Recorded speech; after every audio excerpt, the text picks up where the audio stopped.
Nosso tema de hoje é pornografia, sobre o fato da necessidade de deixar esse consumo de pornografia e como isso redunda num crescimento espiritual e vice-versa, como o crescimento espiritual da trajetória cristã de cada um de nós faz com que a pornografia se transforme em um elemento cada vez mais enfraquecido, mesmo que ainda nos tente constantemente, ela vai se tornando algo ultrapassado devido à nossa maturação espiritual. Mesmo quando nós estamos maduros, ainda somos tentados.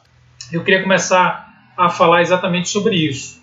A necessidade de nós superarmos a lógica dos passos, né?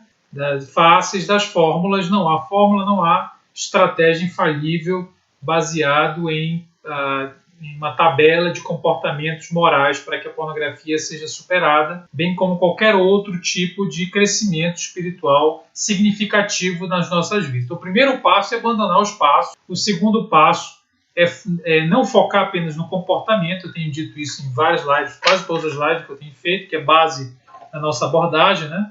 É não focar apenas no comportamento. E aí você pergunta, como é que eu faço isso? De novo, não tente criar uma fórmula. É pensar no coração, nas estruturas, mais de pensar no porquê você vê pornografia, antes de pensar exatamente no que significa ver pornografia. Quais são as raízes, as causas que impedem o desapego a esse tipo de comportamento e como isso se relaciona com o nosso crescimento espiritual. Então, crescimento espiritual se dá a partir de relacionamentos. Relacionamento comigo mesmo, relacionamento com Deus e relacionamento com o outro.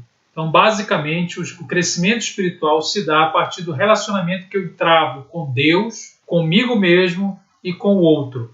Não há crescimento fora dessa zona relacional na qual Deus nos inseriu desde a criação da humanidade. Na verdade, a conservação dos patrimônios que recebemos de Deus, de tudo que Deus nos fornece, sempre também passa pela manutenção de uma relação arejada, azeitada, com a pessoa de Deus através do Espírito Santo, com a pessoa que se chama eu e com as outras pessoas da comunidade na qual Deus nos inseriu. E eu queria começar por esse terceiro elemento, que é como o crescimento espiritual se dá através da relação com a comunidade, com os outros seres humanos. E isso é fundamental para que você abandone a pornografia. Geralmente não se vence só, é um processo que a gente precisa de parceria, precisa do pote vazio da vizinha, como foi na parábola, na história de Eliseu e o profeta Eliseu e a viúva, que dá uma explicação do azeite. Então isso é um fenômeno, precisar do outro. Tem um texto de Paulo, vou até procurar e ler para vocês aqui, muito interessante, que fala sobre um dos benefícios de estar em comunidade, de ter relacionamentos uns com os outros para crescimento espiritual, né? Que é a parte do vínculo afetivo, né? Nem sempre nós estamos abertos para vínculos afetivos que podem ser chaves de transformação, de enriquecimento do nosso processo. Olha o que diz o apóstolo Paulo em 2 Coríntios, capítulo 6, versículo 11 a 13. Diz assim: falamos abertamente a vocês, ó Coríntios, e lhes abrimos todo o nosso coração. Paulo dizendo, eu abri todo o meu coração a vocês, não estamos limitados no nosso afeto, mas vocês estão limitados no afeto que têm por nós. Numa justa compensação, falo como a meus filhos, abram também o coração para nós. 2 Coríntios 6, 11. Olha que interessante, Paulo está dizendo, eu estou com o coração aberto, afetivamente disponível, mas vocês estão travados. Vocês estão, talvez, acreditando na ideia de que podem viver sozinhos, podem crescer no isolamento, podem superar as demandas sem a troca com aquelas pessoas significativas. Talvez porque foram contaminados por alguns fofoqueiros, alguns detratores, e que falaram mentiras sobre mim. O apóstolo Paulo teve que enfrentar uma série de opositores nesse sentido. E ele vê, então, um relacionamento travado e com muito ruído entre pessoas que poderiam trabalhar juntas, desempenhar um bom processo de crescimento juntos. Então, o primeiro elemento é vínculo afetivo que nos traga substância na vida, né? Nós não vamos ser transformados, não haverá crescimento sem uma relação arejada e substanciosa com terceiros. Deus nos criou para aprender, né? Deus nos criou para compartilhar. Então, essa é a primeira dimensão que eu queria tratar. E dentro desse aspecto, como deixa claro aqui, 2 Coríntios capítulo 6, é a questão exatamente dos vínculos afetivos que nos ajudam a crescer. O segundo elemento que as relações interpessoais fornecem, eu diria a igreja fornece para que você cresça em todas as áreas, cresça de maneira espiritual, emocional e física, além da ligação afetiva, é a disciplina e a estrutura. Às vezes nós achamos isso uma coisa de segunda categoria, não tão importante, mas a disciplina e a estrutura que a igreja fornece, ela não é de todo mal. É de todo mal. Ou seja, talvez foi mal compreendido dentro da organização, talvez você percebeu alguma coisa dentro da estrutura eclesiástica que você não concordou. No entanto, a ideia de que existe sim disciplina, um olhar acurado, existem barreiras, existem limites, vai confrontando o nosso espírito rebelde, obstinado, soberbo, que sempre acha-se superior a todo mundo, superior a todo tipo de hierarquia, superior a todo tipo de estrutura. Isso é muito ruim porque parte de um coração que se percebe como suficiente para si mesmo.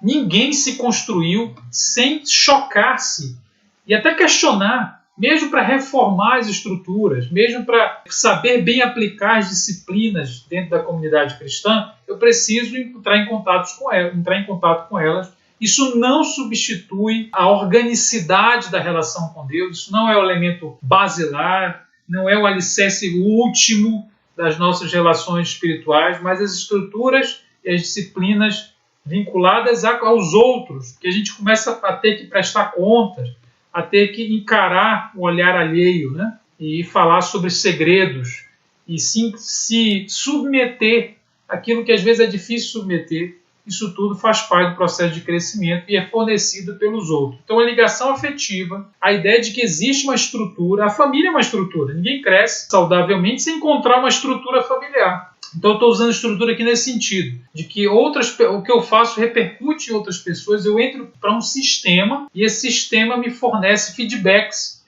me fornece desafios, me fornece encorajamento dentro dessa estrutura. Isso é muito importante. Então, primeiro, ligação afetiva. Segundo, estrutura e disciplina. Terceiro, responsabilidade. A responsabilidade é o ato de ter consequências, de levar a sério as consequências dos meus atos, principalmente quanto à prestação de contas. Então, a responsabilidade é afiada, é aprimorada, é talhada quando eu tenho que falar com alguém, quando eu não estou sozinho no mundo. Tá? Isso é muito importante, porque sem responsabilizar-se pelos seus próprios atos, não há crescimento, não há maturidade. A maturidade talvez seja, em boa medida, o resultado da capacidade interior espontânea de responsabilizar-se pelos seus próprios atos. Por ver pornografia, por escolher continuar vendo pornografia, responsabilizar-se pelas consequências que isso traz, responsabilizar-se pelo olhar, porque a responsabilização nos arranca do lugar de vítimas, nos coloca frente a frente com o ego, com o seu governo ou o seu desgoverno, e nos torna pessoas mais parecidas com discípulos de Jesus. Discípulos de Jesus são aqueles que foram chamados por uma vocação de altíssima responsabilidade e quando falham, precisam assumir que falham. Não são perfeitos, são falhos, mas quando falham, assumem suas falhas para serem perdoados e para evoluírem sempre à imagem do Filho de Deus. Então a responsabilização é um fenômeno muito importante que só a comunidade pode nos dar e que está muito ligado ao crescimento espiritual. Já falamos sobre a questão da ligação afetiva que os outros nos fornecem, disciplina, estrutura, responsabilidade e também os outros nos ajudam a compreender a graça e o perdão de Deus. A graça e o perdão de Deus. Quando somos perdoados por alguém, quando somos acolhidos por alguém, quando somos entendidos e também apoiados por alguém. Então é graça, perdão, apoio, força, instrução, Deus usa pessoas para fazer isso. É o plano A de Deus. Usar pessoas para talhar outras pessoas. Então, graça, apoio, força, instrução, cura, confrontação. Vou falar de novo aqui. No processo de crescimento espiritual, de deixar a pornografia, nós vamos precisar dos outros, porque Deus usa pessoas para nos trazer graça, perdão, cura, confrontação, apoio, acolhimento, responsabilização dos nossos atos. Então, é muito importante encontrarmos quem caminhe a jornada conosco para deixar a pornografia. Então, vamos lá. Além disso, também a comunidade serve como modelo, né? Como uma espécie de modelo para aquilo que a gente deve seguir, para a nossa vocação. Um ao outro a gente vai se animando para não cair, para não errar. E os erros dos crentes costumam afligir muito aquelas pessoas, né? As pessoas talvez mais fracas, que dizem assim, nossa, fulano caiu, por que eu estou de pé? Mas se o pastor está adulterando, por que eu estou preocupado com pornografia, né? Se tem abuso sexual na igreja, por que eu estou preocupado com uma coisa talvez ingênua, insignificante, como a pornografia? Nada pode ser mais falso. É claro que se você ficar medindo, segundo os seus próprios critérios, gravidade de transgressões, você vai encontrar sempre alguém que pratica alguma coisa mais do que você e você vai começar a se justificar por essa comparação. Por outro lado, você vai sempre encontrar alguém que faz alguma coisa, entre aspas, segundo a sua visão, mais fraca que você, menos danosa do que você, e você então vai se sentir talvez mais pecador do que o outro por comparação. Isso não faz o menor sentido. Nós temos que entender que exatamente a igreja existe por causa da obra ainda incompleta de Deus. A igreja é a noiva de Cristo, é o corpo de Cristo, que está entre o já, mas o ainda não. Quer dizer, o reino já foi implantado, nós experimentamos rumores dele, mas ainda não está consumado. Portanto, vamos ter que lidar diariamente com a queda, com o erro, com o deslize de líderes, de irmãos. E nós mesmos temos que ter piedade, porque os próximos, quem sabe, seremos nós se nós cultivarmos o orgulho no lugar da humildade. Porque o que faz a pessoa cair é justamente a soberba. A soberba de olhar para o outro e acusar e falar assim, eu vou cair mesmo porque essa pessoa aí caiu, era a minha referência. Olha, se você faz isso, quem está sendo soberbo é você. Porque você está entregando os pontos, se achando então justificado para pecar, porque o outro pecou. É uma agressão contra Deus. Então tome muito cuidado com essa atitude. O crescimento envolve um relacionamento mais arejado, mais afiado com a figura do outro, que vai trazer cura, que vai ser canal. Não tem jeito, não tem outro plano. Deus não vai trabalhar com seu celular sem usar, quer dizer, não vai uma máquina, né? Vai usar pessoas. Como é que está o seu relacionamento com pessoas? Como é que está a conversa sobre esses assuntos? Talvez você é casado. Eu recebi perguntas essa semana aí dizendo, olha, eu não consigo ter relação sexual com meu esposo se eu não ver pornografia. Essa pessoa precisa de ajuda, é difícil apenas falando sobre teoria, precisa escutá-la. Essa pessoa precisa de um melhor testemunho do reino de Deus. Talvez até encaminhado com um psicólogo, com um profissional, com um terapeuta, eu acho que sim. Mas minimamente escutada pela comunidade, acolhida pela comunidade, transformada a demanda dela na nossa demanda. Então, isso é fundamental para o crescimento. Agora, não fique esperando acontecer se você não toma nenhuma atitude para se aproximar de ninguém. Não fique esperando acontecer uma transformação dentro de você a partir de relacionamentos saudáveis se você não toma nenhuma iniciativa para ter relacionamentos saudáveis com pessoas que podem te ajudar, que são pessoas idôneas, de confiança. Se você não abre a cortina, não abre o porão, a luz não vai entrar. Deus não vai usar ninguém para invadir, colocar o pé na porta e lhe obrigar a tratar as suas questões, os seus segredos. Isso não faz o menor sentido. É preciso coragem para se relacionar intimamente, porque às vezes, nós socializamos muito na igreja, comemos pão de queijo junto, e a gente chama isso de comunhão. Mas comunhão, de fato, é quando eu me desnudo a alma para você. Quando eu consigo confiar a ponto de desnudar a alma. Não a genitália para ter intimidade sexual com o fulano, mas desnudar o coração para falar daquilo que realmente pesa, para aquilo que ninguém vê, só Deus vê. Porque a cobiça está nessa região. A cobiça é uma prática do ninguém vê, a não ser o Espírito Santo que prescruta todas as coisas. Por isso eu preciso de um passo em direção a relacionamentos saudáveis, intencionais, com os quais eu possa crescer em transparência, em responsabilidade, em prestação de contas, e aí a pornografia vai ficando cada vez mais no passado. O crescimento espiritual tem 3 eixos. O eixo dos relacionamentos interpessoais, que nos levam à confrontação, a afiar o ferro afiando o ferro. Tem o eixo do relacionamento com Deus e o eixo do relacionamento consigo mesmo. Então, além do eixo horizontal e externo a nós mesmos, tem o eixo do eu comigo mesmo, né?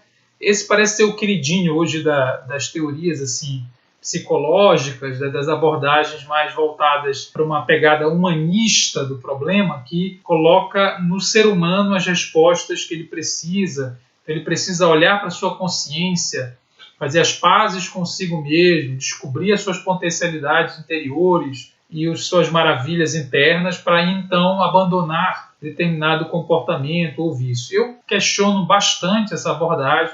Eu acho que ela não é bíblica, eu acho que ela acaba psicologizando excessivamente a questão.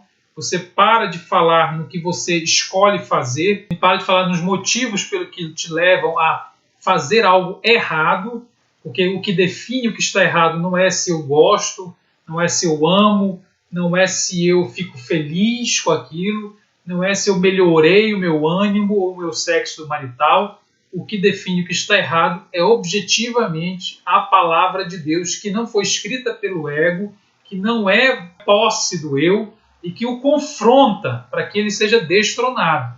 Então a abordagem bíblica ela não vai passar a mão na cabeça do ego rebelde, vai colocar no coração do ser humano o eixo principal, a chave de interpretação para toda a transformação, porque do coração que saem os maus pensamentos, como o próprio Jesus afirmou enquanto esteve aqui na Terra. Por isso, o relacionamento que eu tenho comigo mesmo precisa ser um relacionamento mediado pela revelação das Escrituras Sagradas sobre quem eu sou. Isso vai falar da dignidade, do valor, da importância que é o ser humano como imagem e semelhança de Deus, vai falar da grandiosidade que é a criação do ser humano, de como Deus se revela nas formas humanas, como nós somos dignos e importantes, somos filhos de Deus, mas também vai falar da queda, que afeta o ser humano profundamente e nos leva a desconfiar do nosso próprio coração, leva a desconfiar da capacidade das nossas estratégias de nos fazer felizes. Nem todo desejo simplesmente deve ser obedecido, porque senão eu caio numa visão onde não houve queda. É uma visão mais de Marquês de Sade, né, do sadismo, que diz assim, tudo é natural, tudo é correto, e não há nada que deva se chamar pecado, porque ao fazer isto você está agredindo a consciência, atrapalhando a autoestima das pessoas. Então, realmente, a relação que eu travo comigo mesmo precisa ser mediada pelas Escrituras. Alguém está perguntando, a tentação na série será a batalha para o resto da vida? A tentação é uma batalha da vida, porque a vida é o período no qual nós não experimentaremos a consumação de todas as coisas. Quando vier o que é perfeito, o que é imperfeito se revestirá de incorruptibilidade. Então, enquanto houver a possibilidade de nós navegarmos a partir do ego, a cobiça nos tentará, a gente confundirá as coisas, porque seremos até a consumação de todas as coisas, seremos imperfeitos. Então, a relação que a gente trava conosco mesmo e a relação que a gente trava com os outros, e por último, para a gente finalizar, a relação que a gente trava com o próprio Deus. Tá? E o que acontece hoje é que a nossa relação com Deus é o eixo central de todo tipo de transformação, de todo tipo de renovação do entendimento. Então, a renovação do entendimento é exatamente aquela prática na qual nos leva a entender a vontade de Deus, e Deus vai fazer a sua vontade em nós, tanto o efetuar como o querer dessa vontade, a partir do momento em que eu cultivo a mente de Cristo e a maneira de pensar a partir da revelação das Escrituras. Eu acho que esse é o principal elemento da transformação. Poderia dar conselhos de ações práticas para que haja processo de reorientação e redirecionamento do prazer. Então vamos lá, orientações práticas. Nós precisamos encontrar maneiras de desfrutar da criação, desfrutar da própria vida de Deus, da presença de Deus em todos os momentos da vida. Então pergunte a si mesmo, como eu posso, usando toda a vida que tenho, cada parte dela, cada momento, ao estudar, ao sair para comer alguma coisa com alguém, ao orar, ao ler a Bíblia, ao ler um livro, ao passear, ao perceber a natureza, tudo que eu consigo perceber como experiência de prazer, como eu posso intensificar isto, incluindo uma percepção de que Deus ali está. E todas as vezes que eu me vejo tentado, já é outra pergunta, o que fazer quando o desejo vem? Então, quando eu me vejo tentado a ir em direção ao lixo, ao pecado, é necessário que eu converse comigo mesmo, estabeleça essa verdade dentro de mim. Então, eu estou sendo tentado a experimentar um prazer que vai gerar morte. E eu preciso acreditar que há como viver a escolha de não pecar, a alegria de não pecar, a alegria que eu obtenho longe do pecado é maior que a alegria que eu obtenho no pecado. Essa é a escolha que você tem que fazer quando o desejo vem. O desejo, ele é o símbolo de que alguma coisa você precisa de algo, e que esse algo ele é um pouco mais profundo. Então tenta interiorizar essa busca. Fala assim, o que eu estou buscando de fato? E aí, em qualquer momento da vida, eu posso encontrar algo de maior substância do que o próprio desejo. Então aqui, qual é o primeiro passo para a libertação deste pecado, né? Eu não sei qual é o passo que você está, porque você pode estar aí começando um processo, você pode estar no meio de um processo, você pode estar no final. Depende. Não existe um primeiro passo para todo mundo. As pessoas não estão nos mesmos lugares dentro desse processo. Elas precisam de coisas diferentes. Tem um dia que eu preciso lembrar sobre que eu sou filho e amado por Deus. Tem um outro dia que essa lembrança não opera nada em mim. Tem um outro dia que eu preciso entender, por exemplo, a necessidade de buscar uma ajuda, terceiro, né? Que eu ainda não entendi. Então, não existe um primeiro passo. Eu estou no passo depressivo. Então, se você está em depressão por causa do comportamento, né, relacionado à pornografia, o primeiro passo é você primeiro buscar ajuda, acho que é isso, e reconhecer as suas questões, buscar ajuda e tratar as coisas na medida que elas vão aparecendo, porque também fica difícil dizer exatamente qual é a sua necessidade precípua, né? Se a depressão tem que ser tratada primeiro, porque é uma coisa muito séria, muito importante, ou se é a pornografia que tem que ser tratada direito. Então, é isso que é importante, a gente não cair nessa questão de passo a passo, porque é muito diverso e repetitivo, e ninguém repete a ninguém dentro desse processo, tá? Seria interessante se você tivesse uma conversa mais pessoal mesmo, para poder tratar aí quais são as suas... como você está vendo todo esse processo. Mas não perca de vista que Deus não se limita aos seus impossíveis, Deus não está limitado às suas dificuldades, Deus não está amarrado às suas expectativas, Ele vai além, Ele faz mais do que pedimos ou pensamos. Nós vemos a pornografia como um gigante impossível de ser vencido, ou outras questões da sexualidade como definidoras de quem somos. Deus não está atrelado a isso. Ele vê para muito além da sua visão, ele tem pensamentos mais altos que os seus, ele tem planos e projetos e maneiras de executá-los que não passam pelas suas impossibilidades. Então acredite, confie, seja encorajado na verdade que ele cuida de você e de mim, e aí deixe ele tratar profundamente o seu coração. Ok? Deus abençoe, tamo junto, fica na paz aí para todo mundo. Tchau.